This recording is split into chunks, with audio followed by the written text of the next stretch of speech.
Cuando los países empiezan a evacuar, ya es demasiado tarde para preguntar por qué. Esto ya no es solo tensión. Países están comenzando a evacuar diplomáticos. Embajadas están cerrando sus puertas.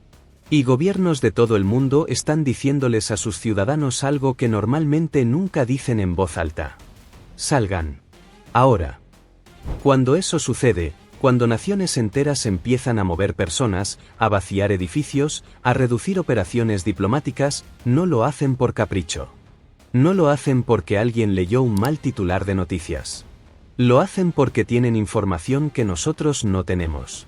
Y lo que esa información les está diciendo es que algo muy serio está a punto de ocurrir. Hoy vamos a hablar de lo que realmente está pasando entre Estados Unidos e Irán.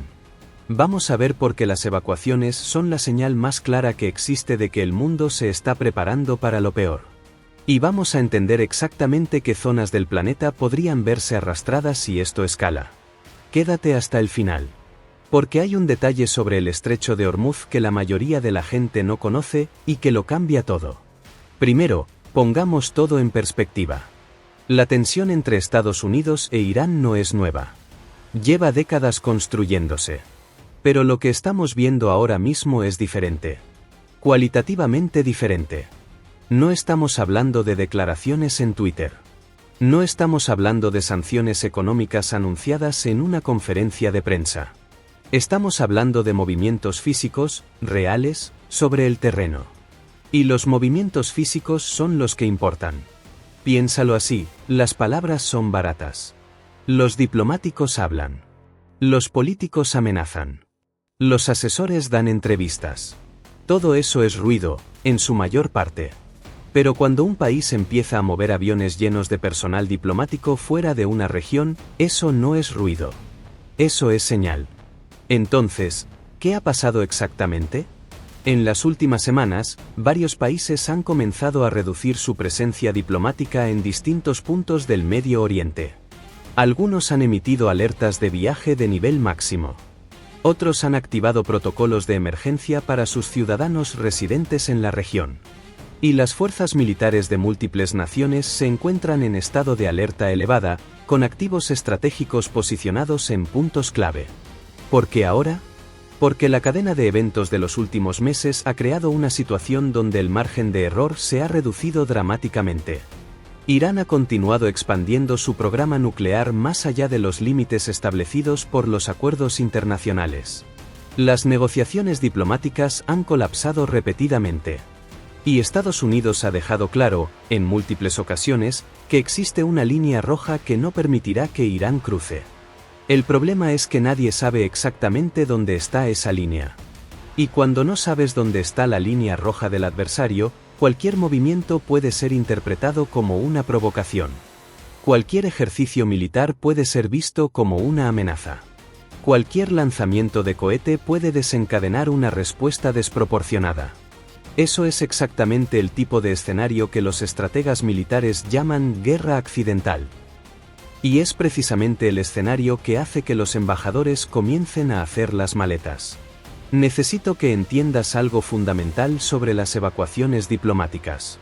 No son medidas preventivas rutinarias. No son protocolos de precaución estándar. Y definitivamente no son señales de que los gobiernos están siendo excesivamente cautelosos. Las evacuaciones diplomáticas tienen un coste enorme. Político, económico, logístico.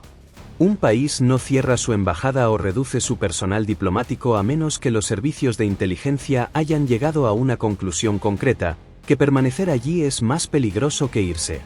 Y cuando múltiples países toman esa decisión al mismo tiempo, el mensaje es inconfundible. Pongamos esto en perspectiva histórica.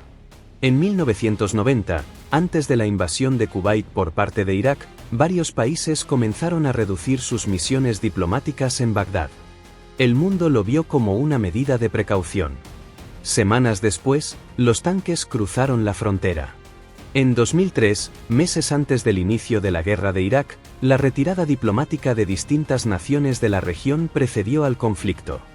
En 2022, días antes de la invasión rusa de Ucrania, embajadas occidentales en Kiev comenzaron a evacuar personal no esencial. La mayoría lo ignoró. Pensaron que era exageración. No lo era. Las evacuaciones no predicen el futuro con certeza absoluta. Pero sí reflejan lo que los servicios de inteligencia de los gobiernos más poderosos del mundo creen que va a ocurrir. Y sus servicios de inteligencia tienen acceso a información que tú y yo nunca vamos a ver. Cuando ellos dicen salgan, salgan. Ahora, ¿qué tipos de evacuaciones estamos viendo exactamente en este contexto? Hay 3 niveles que los analistas distinguen. El primero es la reducción de personal no esencial. Se quedan los diplomáticos clave, los que son imprescindibles para mantener relaciones formales, pero el resto del equipo sale. Este es el nivel más bajo de alerta, pero ya significa que algo preocupa. El segundo nivel es la reducción significativa de operaciones. La embajada sigue técnicamente abierta, pero su capacidad de funcionar normalmente se reduce al mínimo. Se cierran secciones consulares. Se suspenden visitas. Se activan protocolos de comunicaciones de emergencia. El tercer nivel, el más grave, es el cierre total o la suspensión indefinida de operaciones.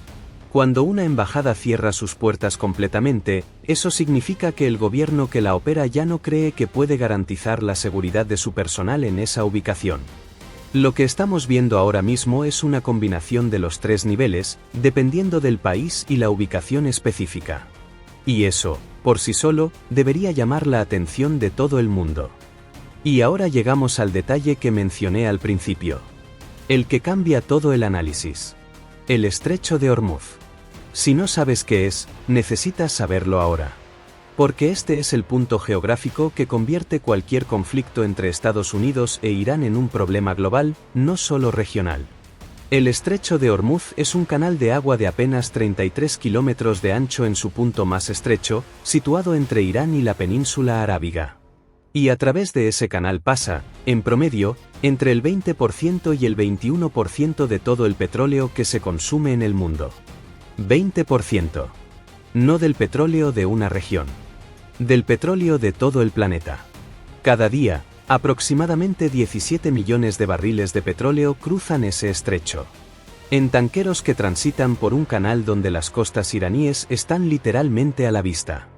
Donde los sistemas de misiles iraníes tienen alcance más que suficiente para alcanzar cualquier embarcación que pase.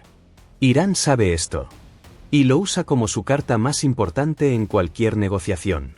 Si alguna vez quisieran escalar el conflicto de forma masiva, con un golpe que sintiera el mundo entero casi inmediatamente, no necesitan atacar una base militar estadounidense. No necesitan lanzar misiles contra Israel. Solo necesitan cerrar el estrecho de Hormuz.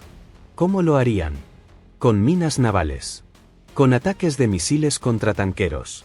Con submarinos. Con drones marítimos. Con cualquiera de las múltiples capacidades que han desarrollado específicamente para este fin durante décadas. ¿Qué pasaría si cerraran el estrecho aunque fuera por una semana? Los mercados del petróleo entrarían en pánico inmediatamente. El precio del barril se dispararía a niveles que no hemos visto en décadas. Países que dependen de esa ruta para su suministro energético, como Japón, Corea del Sur, China e India, se verían enfrentados a una crisis de abastecimiento en cuestión de días. La economía global, que ya viene de años de inestabilidad y presiones inflacionarias, recibiría un golpe del que costaría años recuperarse. Y ahí está el problema central del conflicto entre Estados Unidos e Irán. No es solo un conflicto entre 2 países. Es un conflicto que, si escala, afecta literalmente a todo el mundo a través de la energía, los mercados financieros y las cadenas de suministro globales. Por eso las fuerzas militares estadounidenses mantienen una presencia permanente en la región. Por eso el portaaviones USS Abraham Lincoln, o el que esté desplegado en cualquier momento, opera en el Golfo Pérsico. Por eso existe una fuerza multinacional dedicada específicamente a garantizar la libertad de navegación en esas aguas. Y por eso, cuando la tensión escala, el mundo entero presta atención. Bien. Entendemos el contexto. Entendemos por qué las evacuaciones son importantes. Entendemos por qué el estrecho de Hormuz lo cambia todo. Ahora la pregunta real, ¿qué puede pasar? Los analistas estratégicos generalmente trabajan con tres grandes escenarios cuando hablan de una posible escalada entre Estados Unidos e Irán. Escenario 1, de escalación diplomática de último momento. Este es el escenario que todos prefieren. Negociaciones intensas, probablemente a través de intermediarios, que logran reducir la tensión antes de que ocurra algo irreversible. No es imposible. De hecho, históricamente ha sido el resultado más común, incluso en momentos de tensión extrema. El problema es que cada ciclo de escalada y de escalación deja el sistema más frágil. Las señales se vuelven más difíciles de interpretar. La confianza se erosiona. Y en algún momento, esa estrategia de llevar las cosas al borde del precipicio llega a su límite. Escenario 2, conflicto limitado y contenido. Este escenario involucra algún tipo de intercambio militar, pero ambos lados mantienen la capacidad y el deseo de no escalar más allá de cierto punto. Ataques aéreos específicos. Represalias calculadas. Operaciones de presión. Suena controlado. Y a veces lo es. Pero la historia también está llena de ejemplos de conflictos que se suponía iban a ser limitados y que se convirtieron en algo mucho mayor por una cadena de reacciones que nadie planeó. La Primera Guerra Mundial comenzó con un asesinato que se suponía iba a ser un incidente local. Escenario 3, escalada mayor. Este es el escenario que nadie quiere pronunciar en voz alta, pero que todos los servicios de inteligencia tienen en sus tablas de planificación. Un conflicto que se sale de control, ya sea por un accidente de cálculo, por una provocación que genera una respuesta desproporcionada, o por la intervención de otros actores regionales que tienen sus propios intereses y agendas. En este escenario, el estrecho de Hormuz se convierte en zona de conflicto activo. Los precios del petróleo se disparan. Aliados y socios de ambos lados empiezan a tomar posiciones. Y el mundo se enfrenta a una crisis de dimensiones que no hemos visto desde la Guerra del Golfo de 1991, o peor. ¿Cuál de estos tres escenarios es más probable? Honestamente, nadie lo sabe con certeza. Y cualquiera que te diga que lo sabe con seguridad, está mintiendo. Lo que sí podemos decir es que las señales actuales, las evacuaciones, los movimientos militares, el lenguaje de los comunicados oficiales, apuntan a que los gobiernos están planeando activamente para el peor caso. Y eso, en sí mismo, es revelador. Este conflicto no existe en un vacío. Cuando hablamos de Estados Unidos e Irán, en realidad estamos hablando de una red mucho más compleja de actores, intereses y alianzas que se extiende por todo el Medio Oriente y más allá. Israel es el actor más directamente amenazado. Irán ha declarado en múltiples ocasiones su objetivo de eliminar al Estado israelí. Y los grupos que Irán financia y arma, Hezbollah en el Líbano, Hamas en Gaza, las milicias chiíes en Irak y Siria, forman una red que Israel llama el eje de la resistencia. Cualquier conflicto entre Estados Unidos e Irán automáticamente pone a Israel en el centro del tablero. Arabia Saudita y los países del Golfo tienen una relación profundamente complicada con este escenario. Son aliados de facto de Estados Unidos. Ven a Irán como su principal rival regional. Pero también tienen costas en el estrecho de Hormuz. Su infraestructura petrolera es vulnerable a ataques. Y saben que un conflicto mayor en la región les afectaría directamente, independientemente de qué bando gane. China tiene intereses enormes en juego. Es uno de los mayores importadores de petróleo iraní. Ha construido relaciones económicas y estratégicas con Irán que le dan influencia en la región. Y al mismo tiempo, depende del flujo de petróleo a través del estrecho de Hormuz para mantener su economía funcionando. China no quiere un conflicto. Pero tampoco quiere que Estados Unidos consolide su dominio en la región. Rusia observa con atención. Tiene sus propias relaciones con Irán, particularmente en el contexto de la guerra en Ucrania, donde los drones iraníes han jugado un papel en el conflicto. Cualquier escalada en el Medio Oriente que distraiga la atención y los recursos de Estados Unidos es, desde la perspectiva de Moscú, potencialmente beneficiosa. Europa está atrapada en el medio. Depende parcialmente del petróleo que transita por el estrecho de Hormuz.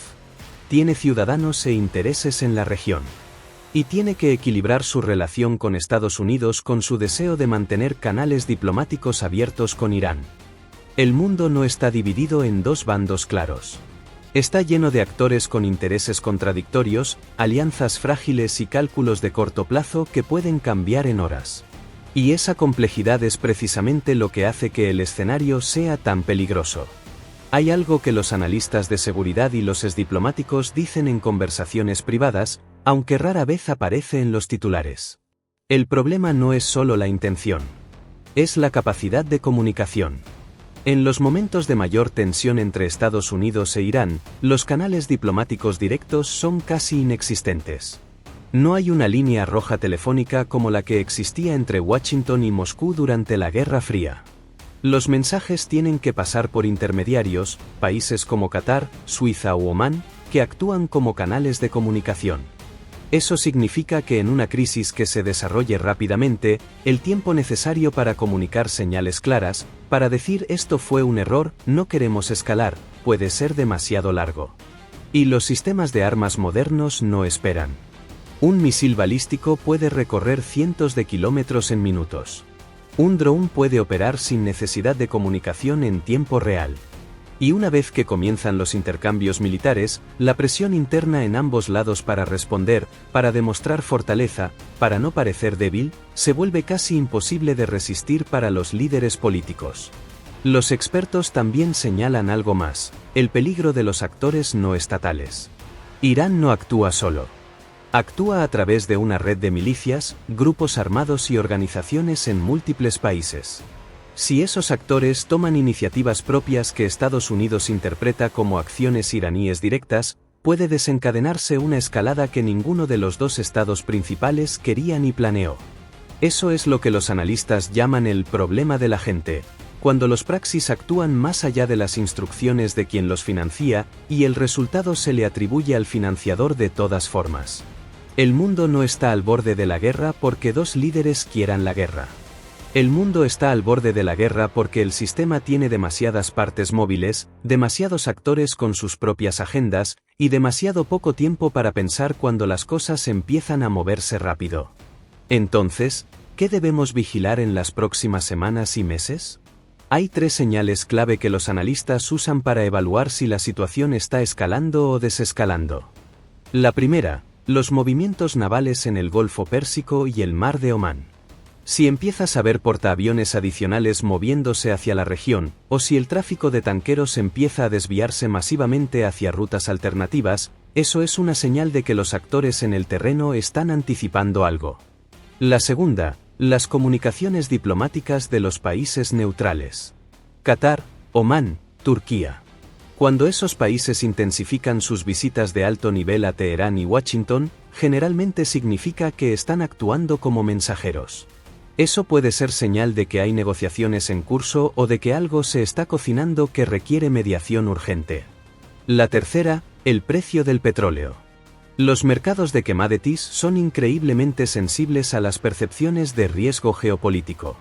Si ves el precio del barril moverse de forma abrupta sin una explicación de oferta y demanda clara, los mercados están oyendo algo que los titulares aún no han capturado. Y mientras tanto, las evacuaciones continúan. Los aviones siguen llevando diplomáticos a casa. Las embajadas siguen reduciendo su personal. El mundo observa. Y el mundo se prepara. No porque la guerra sea inevitable, sino porque los gobiernos más informados del planeta han decidido que el coste de no prepararse es demasiado alto. Eso debería decirnos algo. Si llegaste hasta aquí, ya sabes más sobre esta situación que la gran mayoría de la gente. Comparte este vídeo con alguien que necesite entender lo que está pasando realmente. Y dime en los comentarios, ¿cuál de los tres escenarios crees que es más probable? ¿De escalación, conflicto limitado o escalada mayor? Quiero leer tu análisis ahí abajo. Nos vemos en el próximo vídeo.